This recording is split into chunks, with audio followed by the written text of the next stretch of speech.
This is part 2 of a 2-part series on gaslighting and the psychological abuse that's involved in that. Yesterday's video related to psychological abuse or gaslighting that occurs in romantic relationships, friendships, parent-child dynamic, and in the workplace. And today I'm going to be speaking specifically on all the layers of psychological abuse a targeted individual, a victim of gang stalking, endures. And the reality is I didn't even have enough room on my board for all of the things that a targeted individual endures. There are so many crimes and violations and inhumane treatment and cruelty that a targeted individual endures. And the reality is, whether it's physical abuse, financial abuse, emotional abuse, verbal abuse, all types of abuse that a targeted individual endures, at the root of every single one is psychological abuse, because the goal is to destabilize the targeted individual. A narrative's created about them that they're crazy, and then the gang stalkers, the targeters, will go to great lengths to cause mental instability, to mentally abuse and be cruel and treat targeted individuals so inhumanely and violate their rights so deeply that it affects them indefinitely, because they want to see the targeted individual homeless, jobless, out on the streets, drugged out, babbling, and acting crazy and erratic, because that's the story they've told about them, and they'll go to great lengths to make that true. And please know, if you've been through even just a fraction of these crimes or these acts, that this can be very triggering to watch and hear about some of these incidents, because it will evoke emotion and bring back memories of your own experiences, or if you're in the midst, the deep-rooted core of this abuse, it can be hard to process. And so I would encourage you that after this video, if you find that emotions were evoked from this, that you be intentional about self-care afterward. Go for a walk and get some fresh air, or go take a nice hot bath, or listen to some music that makes you feel good, to help you reground and process hearing about some of the traumatic incidents that occur in these targeting situations. And I would also point out that if you identify with even a fraction of this abuse, that you really need to give yourself credit as a survivor, that you have survived some of this inhumane mistreatment, that you're still going and functioning despite all these efforts to destabilize and to destroy you. And the importance of bringing awareness and really being direct and honest about how inhumane and cruel this treatment is so critical, because there are participants in gang stalking, targeting, that are still roaming about freely in communities, holding positions of power, sitting in seats in their jobs and using their resources to commit this heinous cruelty. And it is so important that we call it what it is, label it and identify it as true abuse, psychological abuse, and so on, so that we don't mask and guise how heinous this behavior is, that we call it what it is. And the first thing, when we're talking about gaslighting, the goal is to shift perception, reality, manipulate, mental manipulation, to cause the victim to doubt their own reality, to doubt their own perception, to lose trust in their own self and their instincts. And what better way to cause self-doubt and the way that a targeted individual sees themselves is to shift the way everyone else sees them. And this is achieved through the smear campaign. And so often, those that participate in the smear campaign try to minimize their cruelty and just call it gossip. But it is so much more insidious than gossip, because what it is a rewriting, a new narrative of someone's life. So erasing all of their good qualities, all the goodness within them, all of their accomplishments, everything positive about them and writing a new storyline. This is who you are now. Who you used to be, your identity, no longer exists. We're creating a new false identity for you. And we're going to make it as ugly as possible so that people fear you, people are skeptical of you, people don't want to be around you. And we're going to circulate the most gruesome lies, the most cruel fabrications that we can come up with to destroy your character and to destroy the way people see you and treat you and their willingness to get close to you or work with you or be in your life or be in a relationship with you, and ultimately to destroy the way the targeted individual sees themselves and their self-value, their self-worth, because in doing so, a targeted individual would be more prone to turn to alcohol or substances, to turn to coping mechanisms that would not be healthy for them, because there's so much shame and humiliation and ridicule and isolation that comes from those that participate in smear campaigns. And it's really critical that we stop giving a hall pass to gossipers, to liars, that, oh, they're just spreading rumors, they're just spreading gossip. No, they are trying to permanently destroy the reputation, the ability to work, the ability to have relationships, and the ability to feel good about self and self-worth of the targeted individual. This is severe psychological abuse. Weaponizing kids and loved ones. So the targeters are going to use the people closest to the targeted individual that mean the most and spread lies and manipulate them, bribe them, pay them to get them to turn on the targeted individual by weaponizing them.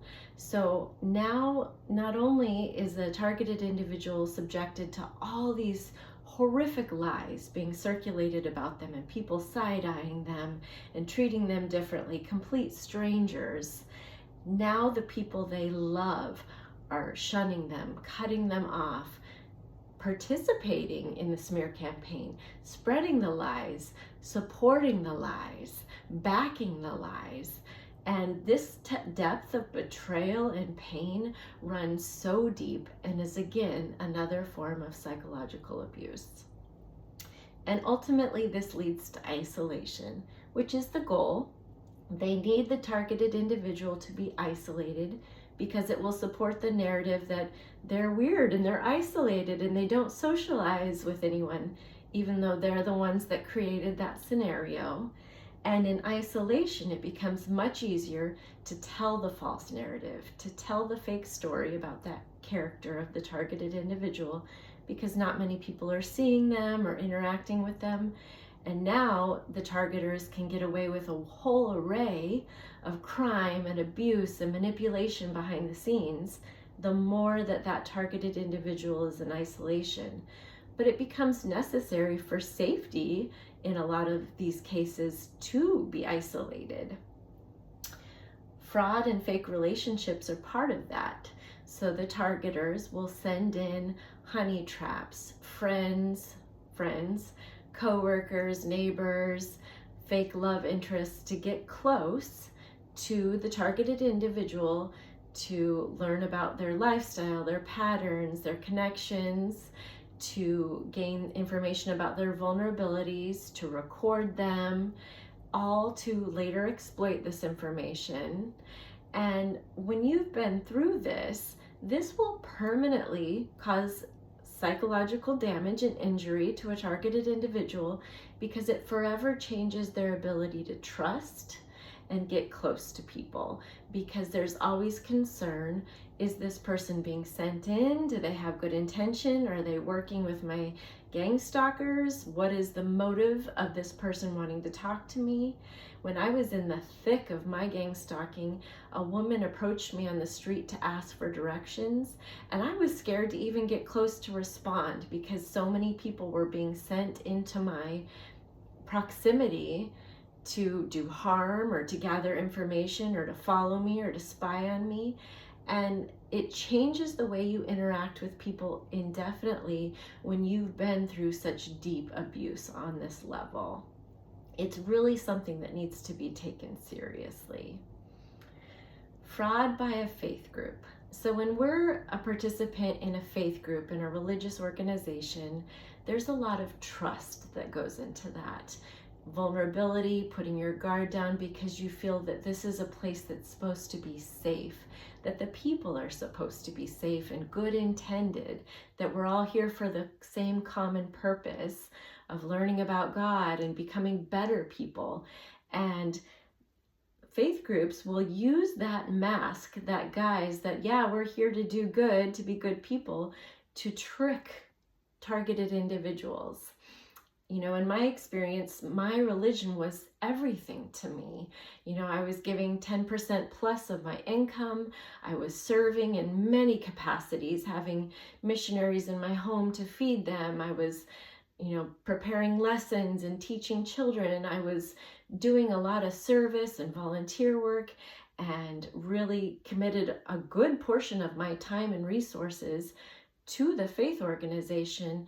And meanwhile, they were frauding me behind the scenes, having meetings not in God's name, but in my name, to set me up for crimes, to discuss me, to violate me, to gossip about me and smear my name, to spread lies throughout the church group so that people would isolate me and I'd be alienated.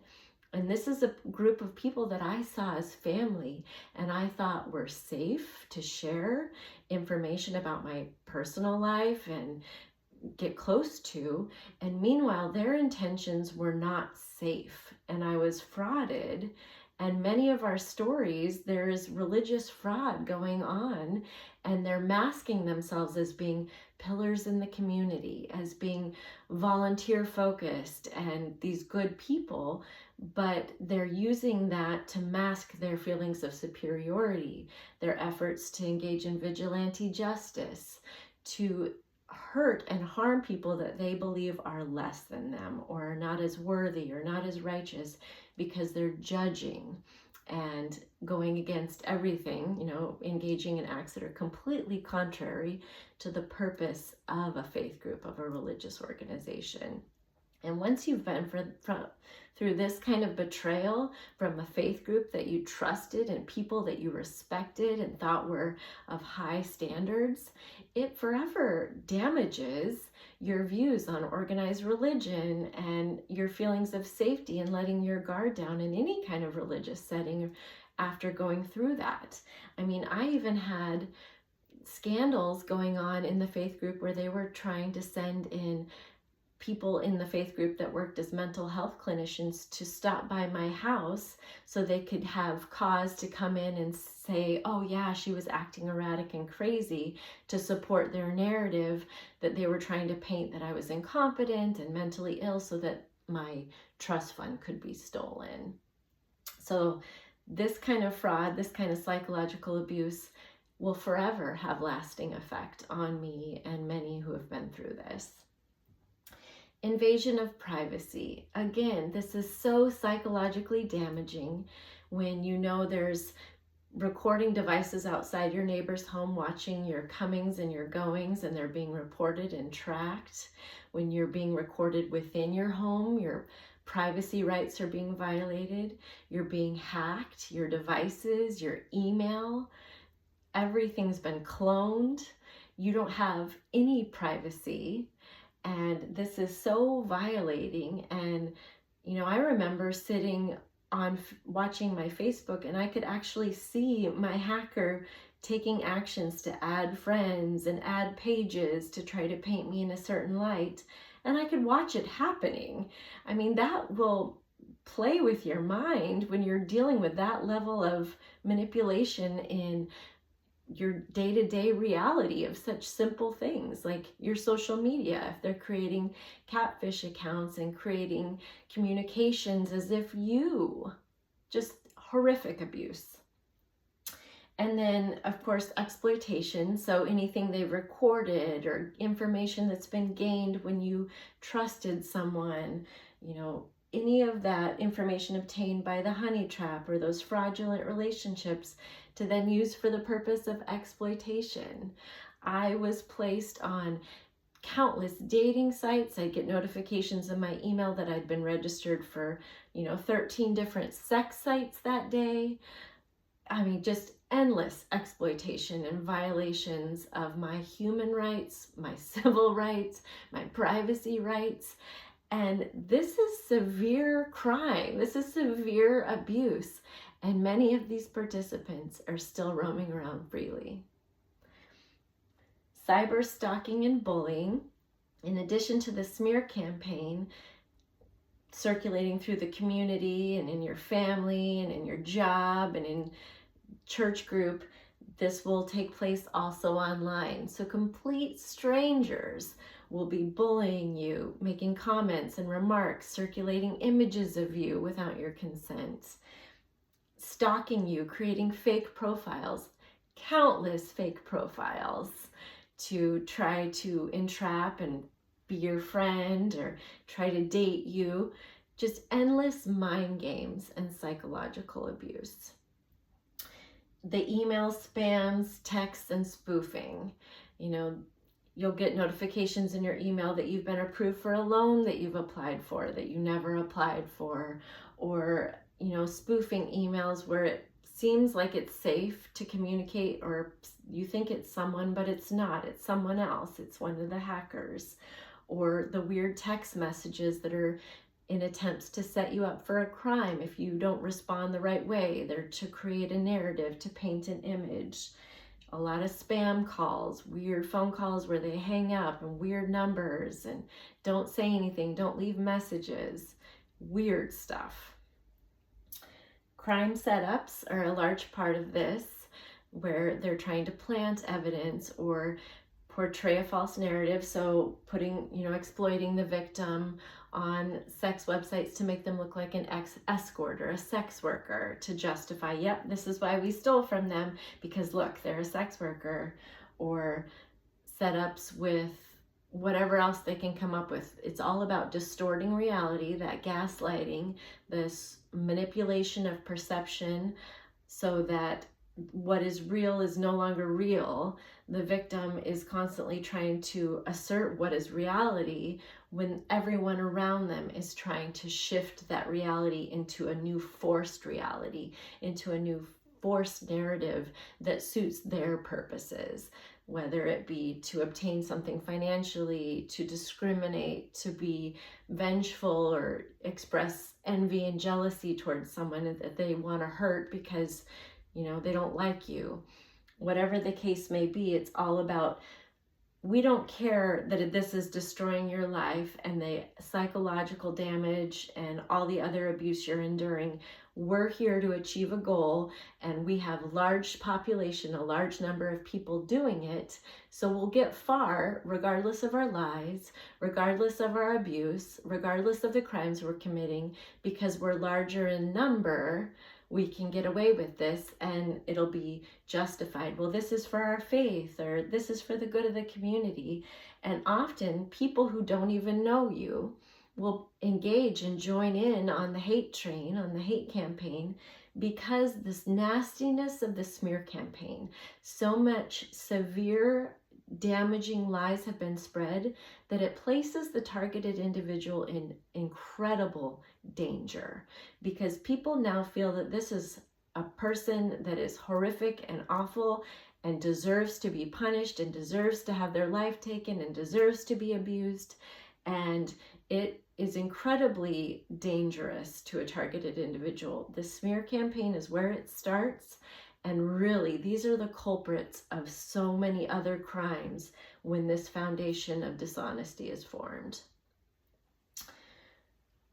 Fake records and evidence are a big part of this. So taking fake receipts to law enforcement or to the court system, fabricating AI created images and voice recordings and videos, manipulations of existing content and twisting it, fake catfish profiles made to look like the victims committing financial crimes or financial fraud, engaging in financial fraud and then taking it to police as if done under the victim's name, using their social security number, their name, their personal identifying information, and committing crimes in the victim's name and then reporting them to make it look like it was actually them. And meanwhile, the targeted individual has no idea this is even happening. They just know that now not only are they being stalked by a community, they're being followed by law enforcement and being surveyed by law enforcement because of this manipulation.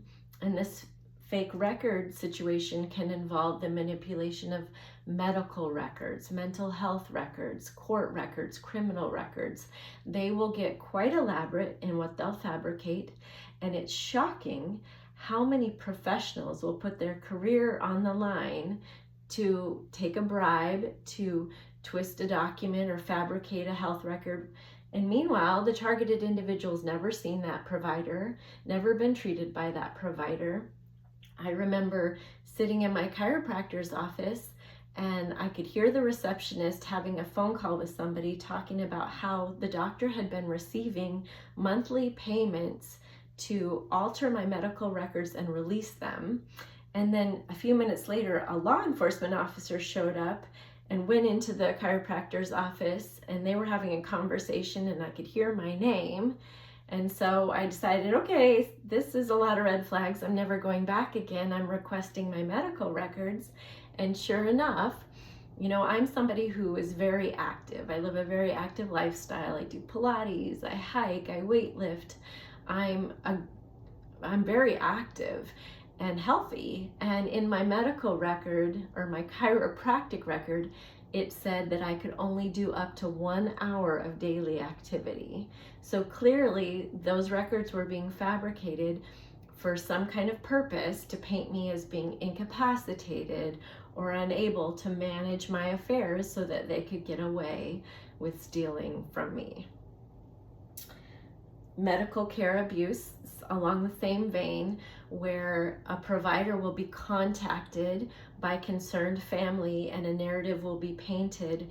Yeah, we're concerned about their mental health, or that they're on substances, or they're sick and dying, and put it into a provider's head. So now that provider, when you go and see them, they're treating you differently. They're trying to prove that narrative because it's been implanted into their mind.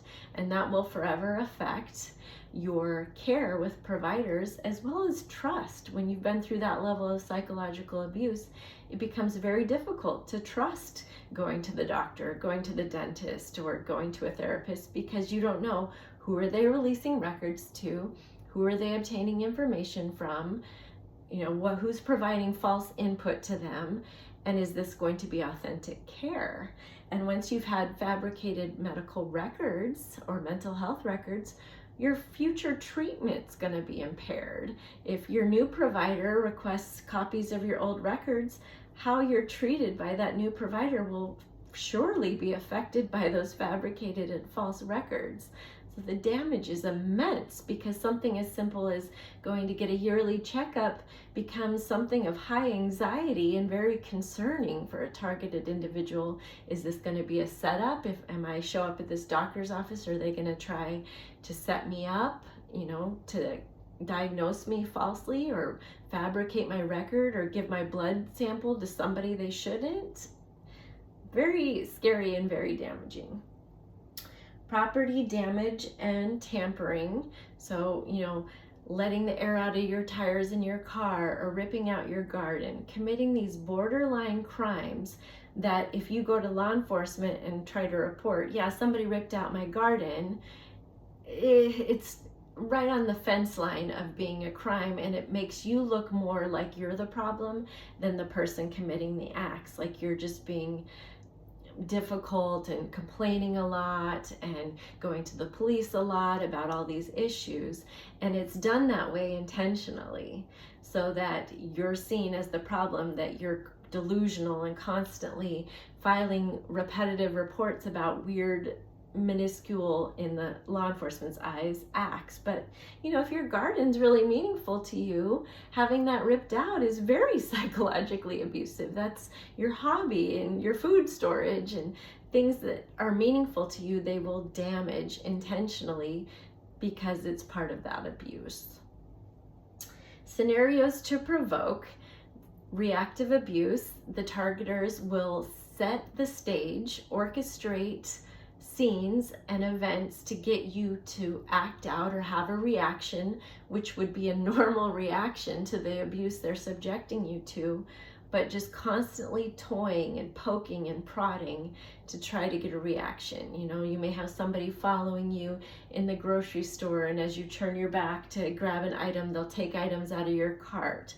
Just silly things to try to provoke you or verbally assault you or be confrontational. Just weird stuff, you know, the neighbor approaching you every time you try to leave your house to try to instigate a conflict so that they can then report that you're being aggressive. Constantly trying to create these fabricated scenarios to justify that false narrative. See, they're aggressive. See, they're unstable. They're the problem. We need to rid them from the community. It's all about setting a stage and getting you to act in a certain way.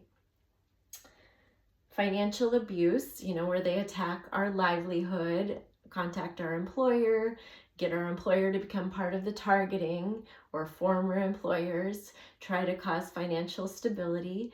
They'll also try to inflict financial instability by causing property damage. You know, if you've got a vehicle that they've smashed out all the windows and cut your brake lines on, your money's going to that instead of an attorney to protect you. Or, you know, you're worried about your ability to pay for your housing and meet your basic needs like food, because they're constantly interfering with your inability to work and contacting future employers and making it impossible for you to have any kind of financial stability. And this financial abuse is common in, you know, inheritance theft cases, where all this abuse is occurring for the purpose of greedy and selfish people trying to get their hands on something that doesn't belong to them, to financially abuse and leave the targeted individual impoverished without the things that they need so that they can steal and fill their pockets. It's quite ruthless and heinous and abusive. Withholding information.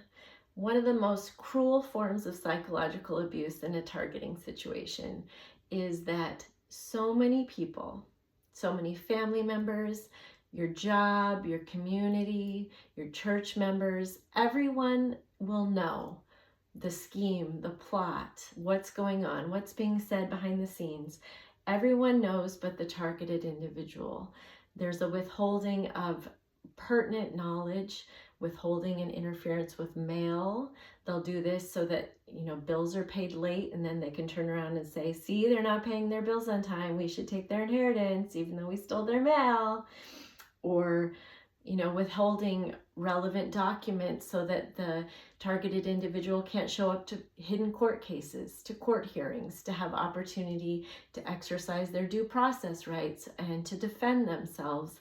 All of that will be hidden. Highly pertinent information will be hidden from the targeted individual. And this causes severe psychological damage to a victim because they're trying to figure out what's going on. Why are all these people treating me so badly? Why are my medical records so weird? What is happening? And the cruelty of everyone who knows this scheme, this plot, but no one, not one person, will have the character, the morals to come to the targeted individual. And, you know, if there's a rumor circulating that they're dying of diseases and they're riddled with drug addiction and they're facing homelessness, you would think the faith group would want to check on them. You would think the family members would want to talk to their family member if they're on their deathbed. But the fact that no one wants contact with the targeted individual, no one's concerned about them, is a further indication that something really is awry here. Something is going wrong. And there is a huge plot, a huge scheme that everyone is involved in, and the targeted individual is the last to know. No help. So no matter where the targeted individual turns for help, they're on their own. And it can be very lonely, very isolating, very scary, feel very helpless, because when you go to law enforcement and spew out this really long list of everything that's happening to you, they just look at you like you're delusional, like it's unbelievable, like this isn't plausible.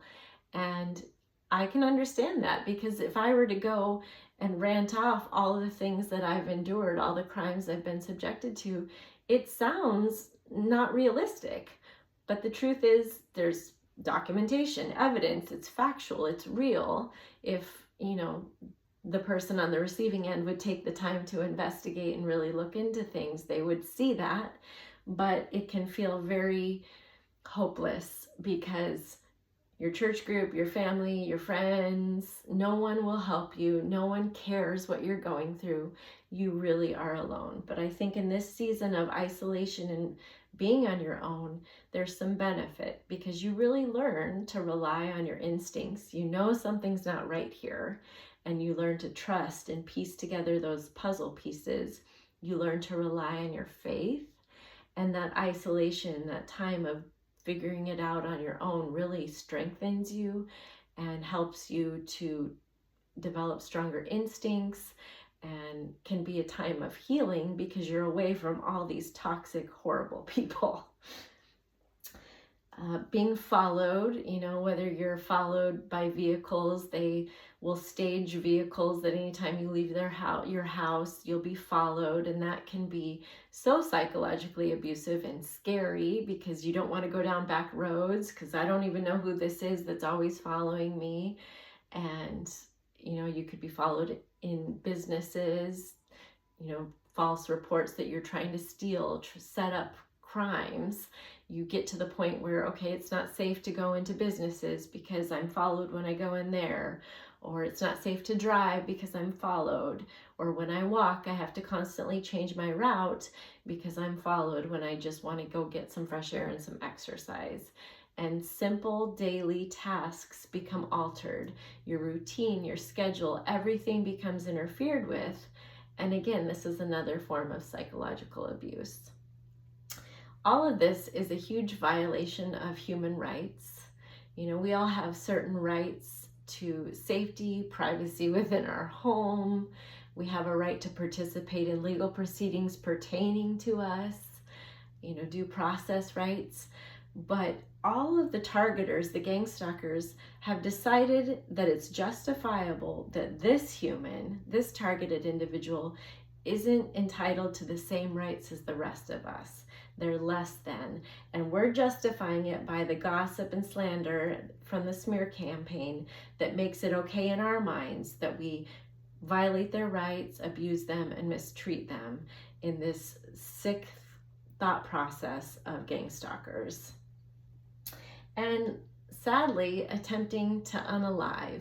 Many of us have had attempts on our life. There's often a life insurance policy benefit that they're trying to achieve.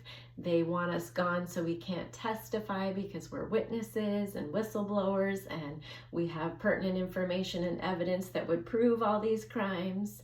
And great lengths are being gone to protect the people involved in this, if they're religious figures or high officials or court staff or law enforcement that have been part of these crimes. Now it's all about the cover up. And many will work together to cover up the crimes instead of once again having good moral character and reporting crimes. They're committing the act of failing to report crimes, and even going so far as to cover up the conspiracies.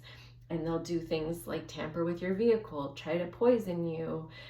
It gets to the point where if you have a medical emergency, you don't feel safe going to the hospital because so many players in the community are involved. You're concerned for your own safety, or you get to the point where you're concerned to go to law enforcement because of the experiences that you've had. And you really get to the point where you understand, I'm alone in this. Like, I can't call 911. I can't go to the hospital if I need it. If there's an emergency, I'm on my own here, because the level of cover up to protect the community members that have been corrupt and unjust and have committed heinous acts of crime against the targeted individual becomes the priority. Once again, the targeted individual is treated as if their needs, their human rights are less than everyone else's, and it's more important to protect the larger population than to do what's right by the victim. And, I couldn't fit things on here that include, the distortion of truth and shifting of reality, the hacking that goes on, the catfishing. There's so many things that are experienced in these situations. And I just want to reiterate that if you've been through even 2 or 3 of these, let alone all of them, that you are such a strong survivor. Look what you've survived. If you're still going and functioning despite so deep of psychological abuse that's been inflicted upon you, you really need to give yourself credit for that. And it's hopeful to me because I had a law enforcement officer let me know that my videos have been helpful to them to see things in a different perspective that they hadn't considered before, and that they've shared them with other staff to look at things differently when they're getting these reports that are actually false claims. What's the intention about the concerned family calls? Why are there 100 police reports about this person suddenly when there never was before? There's nothing in their history or medical history that supports this narrative that suddenly exists. To be more skeptical of those things. And I think that that is such a positive sign of the efforts being made by myself and others who are speaking on these issues, that there are some in their field of work that are willing to continually learn and to gain ongoing knowledge and not feel that they're the end-all be-all in their field, but understand that continuing to learn about trends and this epidemic is really important, and they're listening. And because they're listening, I would encourage you, if you've been through targeting situations where there's been other crimes committed against you or other abuses that are not covered today, please comment about them, because you never know who's reading and who could be learning and opening their mind to what is being shared.